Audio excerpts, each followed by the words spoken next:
ตัวนี้จะเป็นราคาอยู่ตัวเมืองท่าแต้งก็สิอาจบ่แพงเท่าไหร่ก็ตกอยู่250,000ก็โอเคเดี๋ยวพอกันว่าไผสิเป็นผู้โชคดีไป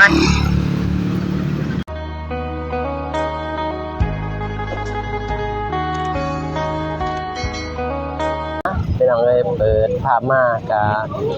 าอยู่ที่เมืองท่าแต้งแทงไส้กรองเป็นอย่างไรมื้อนี้ก็เบาสายก็ได้ออกมาเป็นอย่างไรหรือว่าขึ้นมาเอาเงินในการสิมาซื้ออันนี้เป็นอย่างไร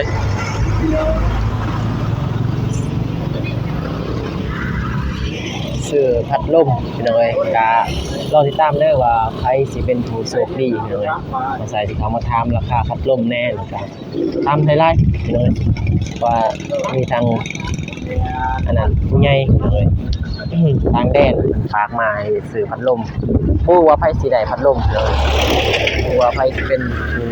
โชคดีเลยก่อนอื่นก็กราบทักทายสบายดีเด้อพ่อแม่พี่น้องหมดทุกคนพี่น้องว่าจะอยู่ภายในหรือว่าต่างประเทศก็กราบทักทายสบายดีพี่น้องเข้าสู่ช่องบ่าวสายแชนแนลคือเก่าคือเดิมพี่น้องปะเดี๋ยวไปทำราคาพัดลมก่อนพี่น้องเอ้ยมาอยู่ที่ห้างพี่สบายดีเด้อได้สบายดีสบายดีอันนี้จะทำราคาพัดลมเท่าไหร่พัดลมพัดตัวหน่อยได้ไงตัวนี้บ่ตัวหน่อยมันตัวนี้มันตัวนี้ปานกลางเนาะแม่นตัวนี้เป็นของไทยตัวนี้เป็นธรรมดาเป็นของไทยแม่นเป็นธรรมดาแม่นแต่ว่าตัวหน่อยเนาะบ่เป็นเท่าไหร่เด้อตัวนี้280,000ตัวนี้ตัวนี้240,000ตัวหน่อยมีแต่สีนี่บ่เรามีหลายสีมีหลายสีอย่างนี้ได้สีเพราะอย่างไรซ้ำนี่แต่ว่ามีสีโดยตัวนี้ตัวใหญ่คือกันตามแต่บ่ได้เอาขึ้น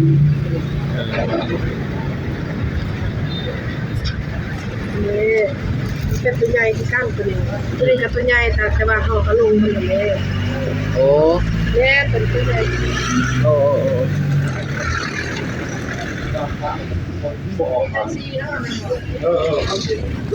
แต่ว่าสีคือกันเนาะแล้วรุ่นเดียวเนาะเนี่ยรุ่นเดียวตามประเทศราคาเดียวนี่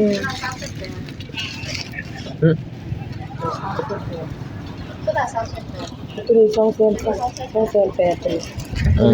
เลยรุ่นดีตัวนี้กลัวจังใครคิดจะเลยยังบ่ฮู้ยังถามเบิ่งราคาครับแม่นเบิ่งแหละบ่เป็นหยังตัวนั้นนี่มีสีเดียวบ่ว่าสีนะสีเขียวนะมีแต่สีฟ้าสีเขียวอันนี้สีฟ้ามันจะได้สีฟ้านี่มีแต่ตัวโหนกสีเดียวเลย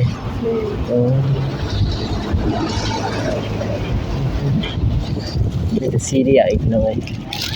เลยเป็นใหญ่ที่กันผู้ชมส่งใหญ่เนาะช่วยจะได้หรือได้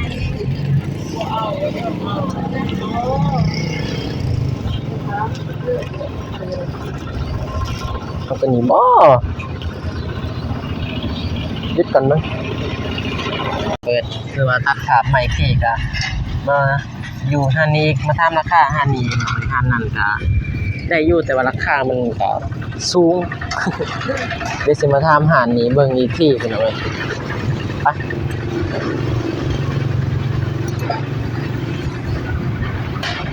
สบายดีเด้ออันนี้พัดลมเท่าไหร่รุ่นหน่อยโอ้ตอนนี้300,000 คือกันราคามีแต่เท่านี้บ่แม่มีแต่เท่านี้ได้ไหน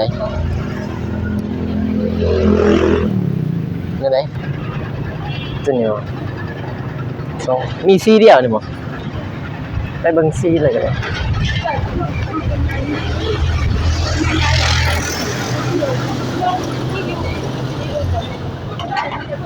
ใส่ไม่ใช่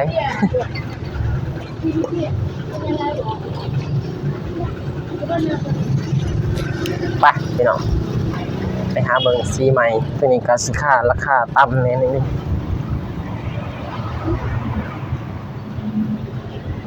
อู้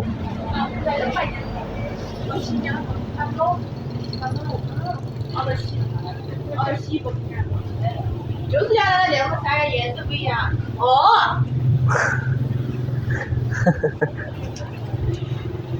啊，是这样的。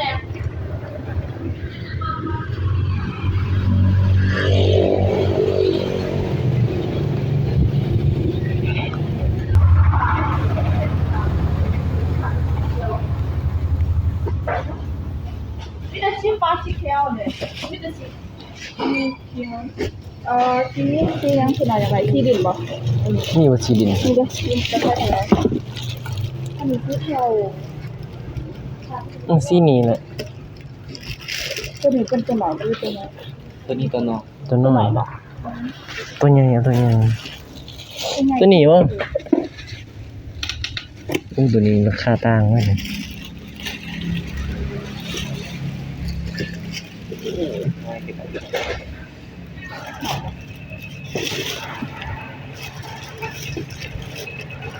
ตัวน้อยตัวใหญ่กว่านี้ ใช่ไหมนั่นหรอคือว่าประกอบเอง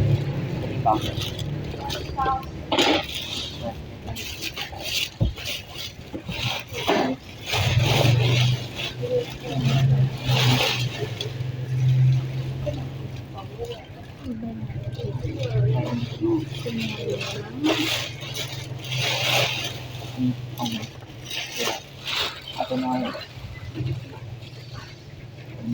ใบมันน้อยตัวนี้บ่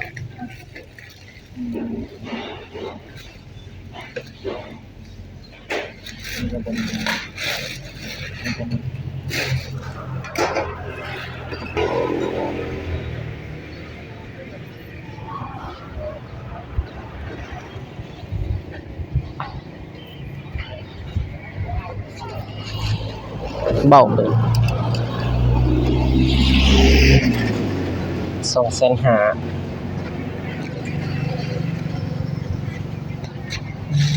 ต่างตัวนี้มีค่าตัวนี้เป็นธรรมดาตัวนั้นดีกว่า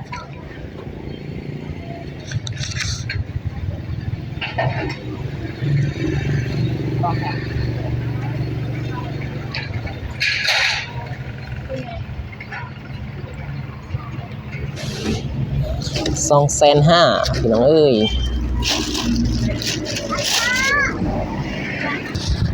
ได้แล้วพี่น้องเอ้ยจะรอรุ่นว่าสิเป็นของไทยพัดลมพี่น้องเอ้ยไปสั่งไปซื้อพัดลมมาหิวเขาพี่น้องเอ้ยสิว่ามาไปกินกับเปียกก้อนน่ะจึงสิออกไปพี่น้องเอ้ยลมพัดเย็นดีนี่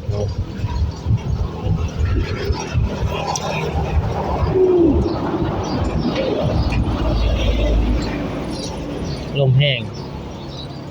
โอ้เป็นประดับประดาเลยไปเดี๋ยวขึ้นไปนั่งกันหน่อย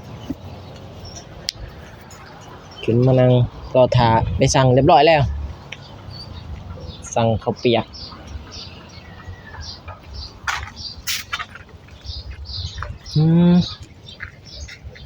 มากันยังนี่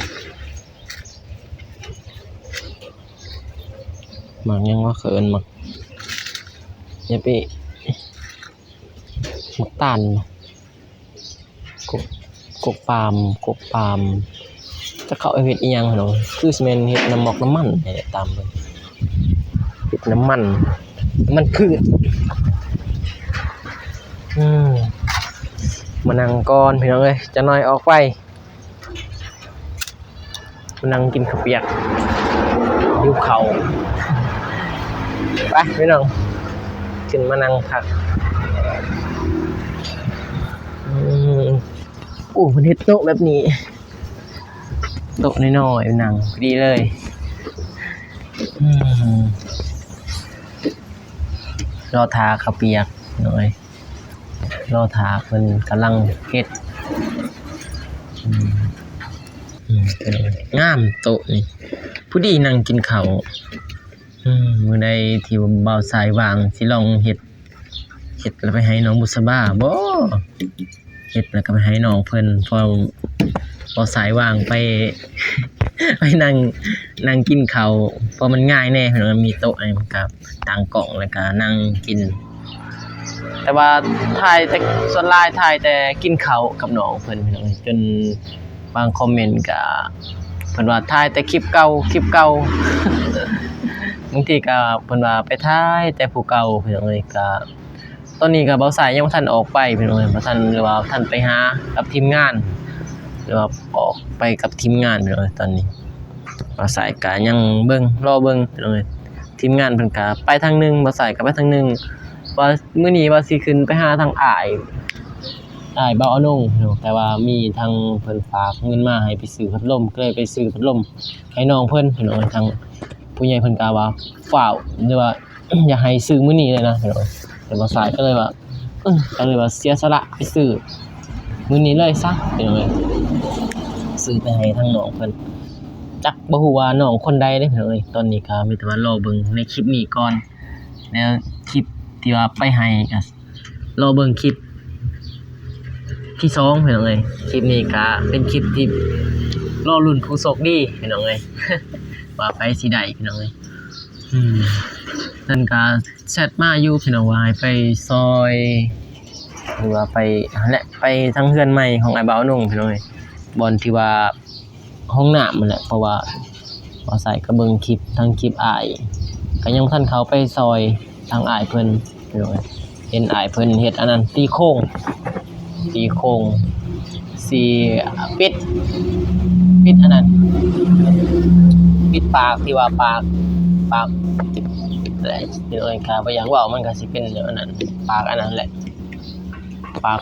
ของหรือว่าบนอ่างท้ายนะพี่น้องเฮาก็เว้าบ่ได้มันก็อยากบ่สุภาพแน่พี่น้องเอ้ยเป็นปิดอ่างนั่นแหละถ้าเบิ่งเบาสายมีอันนั้นบางทีก็ได้ขึ้นไปพี่น้องเอ้ย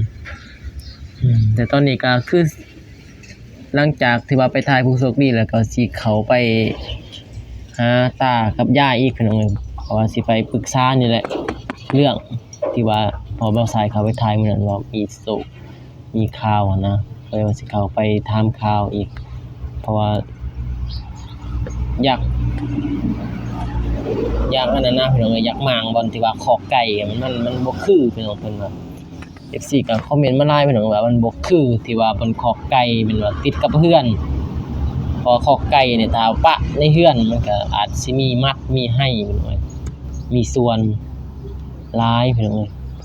เฮาอยากบอกตากับยายว่าเฮ็ดคอกไก่ในวงนึงว่าสิเข้าไปเฮ็ดวงนึงคอกไก่แล้วก็เฮือนก็เฉพาะเฮือนก็เฉพาะอยู่เลยบ่ให้ไก่มานอนมาหยังมันจึงสิบ่มีมัดมันก็จึงอันนั้นพี่น้องเอ้ยมีแต่ว่ารอทาพี่น้องรอทาขับเปียกก่อนก็รอทาขับเปียกพี่น้องแต่ว่าอาหารนี่เบาสายก็ได้เข้ามาประจำนะพี่น้องบางมื้อก็เข้ามาก็ได้ถ่ายคลิปบางมื้อก็บ่ได้ถ่ายแต่ว่าประจำเลยคือว่าถ้าอยากกินข้าวเปียกก็สิเข้ามาหรือว่ามีอาศัยมีเงินดำเล็กดำน้อยนะครับพอได้กินข้าวเปียกก็บ่มีเงินแต่ว่าพอได้โดนเทื่อเพื่อสิได้กินข้าวเปียกนั่นแหละเอ้ย ตื่มกาอาหารนี่มันก็แซ่บแน่แล้วก็มันได้ฟิลหรือว่าฟิลบรรยากาศแบบว่านั่งในกระท่อมนะพี่น้องมันมีเป็นกระท่อมให้เฮานั่งมันก็แบบเซลล์แบบได้ฟิลสมมุติเฮาขึ้นตูบนี่ปึ๊บเฮาก็ได้ฟิลตัวเองเลยฟิลแบบว่าเฉพาะเฮาเลยบ่ได้แบบส่วนละบ่นนะมันก็สิง่ายแต่เป็นว่าอาหารนี่ก็เคยเข้ามากินกับน้องบุษบาพี่น้องอาหารนี่เคยเข้ามาแล้ว เขามากินมื้อที่14กุมภาพันธ์พี่น้องเอ้ยพาน้องเพิ่นมากินข้าวเปียกในหาดนี้เพราะว่าสายก็เคยเข้ามาเพราะมักเข้ามาหาดนี้ตลอดนะคันว่าเรื่องข้าวเปียกจะเข้ามาหาดนี้เป็นพิเศษเลย เพราะว่ามันก็เป็นส่วนตัวเฮาเองแน่ล่ะครับมันมีปลั๊กบอกปลั๊กไฟพี่น้องให้ได้สากโทรศัพท์หรือว่าสากในเครื่องที่ว่าถ่ายคลิปนะพี่น้องมันก็ง่ายแน่พอมันแซ่บสำหรับราคาแซ่บในบางคนก็แต่ว่าทางเบาสายนี่แซ่บพี่น้องแต่ว่าบางคนก็บ่แซ่บก็มีมันจะเป็นเฉพาะบางคนพี่น้องบางคนก็แซ่บบางคนก็บ่แซ่บก็ขึ้นกับผู้มักพี่น้องเพิ่นว่าของมักขึ้นกับผู้สอบของสอบขึ้นกับผู้มักพี่น้องเพิ่นจะเขียนป้ายบ่พี่น้องก่อนที่ว่าสิขึ้นมากระตูเพิ่นสิว่าปลดเกิบกรุณาปลดเกิบมาคำสุภาพกรุณาปลดเกิบก่อนขึ้นนะ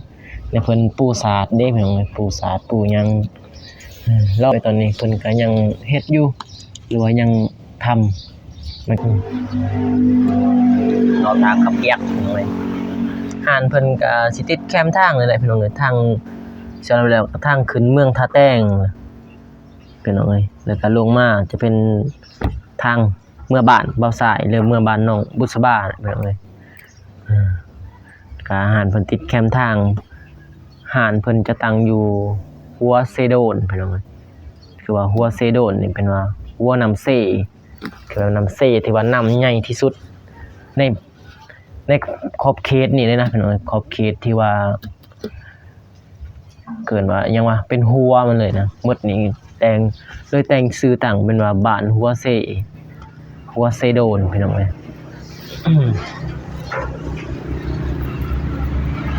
ถ้าใครอยากมาก็มาได้พี่น้องเพิ่นจะต้อนรับเสมอพี่น้องข้าวเปียกก็มาฮอดเป็นที่เรียบร้อยบัดนี้มาใส่กาหิวเขาแล้วพี่น้องทาข้าวเปียกเดี๋ยวสิลงมือเลยพี่น้องพูดเส้นข้าวเปียกเหนียวหนึบๆพี่น้องด้นเติบได้บ่าวสายบ่ได้เขากินเขามาตั้งแต่พุ่นแหละตั้งแต่มาครับน้องบุษบาพุ่นได้พี่น้องข้าวเปียกครับบ่ได้เขามากินอาหารนี้ไปพี่น้องมีแต่สิลงมือกินเลยพี่น้องตาโอ้ยลืมปรุงว่ะมาปรุงก่อน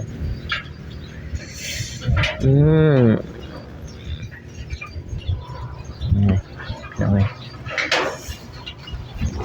อยู่ไกลโพดอันนั้นเอาไว้ไหนหรอใส่น้ำปลาใส่หลายแซ่บน้อยใส่น้อยแซ่บหลายใส่ทีละ2 หยดเอาแหละใส่เผ็ด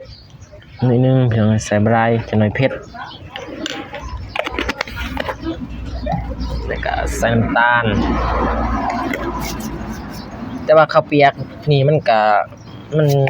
มันสิบ่คือฟังไทยเพียงข้าวเปียกฟังลาวมันก็สิต่างลงไป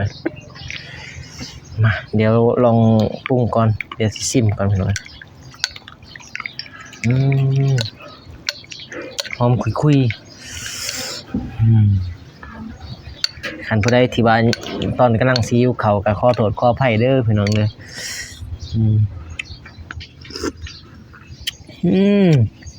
สุดยอดหน่อยกินกับถั่วถั่วยาวโอเคพี่น้องเดี๋ยวใส่กับสิขอตัวกันเด้อพี่น้องเด้อขอตัวกินเขาก่อนแล้วก็จะได้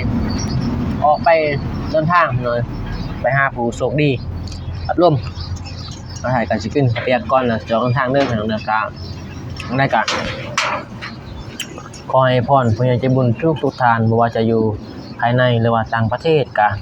ขอให้ผู้ใหญ่ใจบุญทุกท่านจงมีความสุขความเจริญปรารถนาสิ่งใดก็ขอให้ได้สิ่งนั้นให้ร่วมปรารถนาความเจ็บใดๆความไขอย่ามีเด้อให้ร่ำให้รวยเฮงๆปังๆหมดทุกคน พอๆกันในคลิปหน้าเด้อคลิปนี้บ่าวสายก็สิขอกล่าวคำว่าสบายดีพี่น้องบ๊ายบาย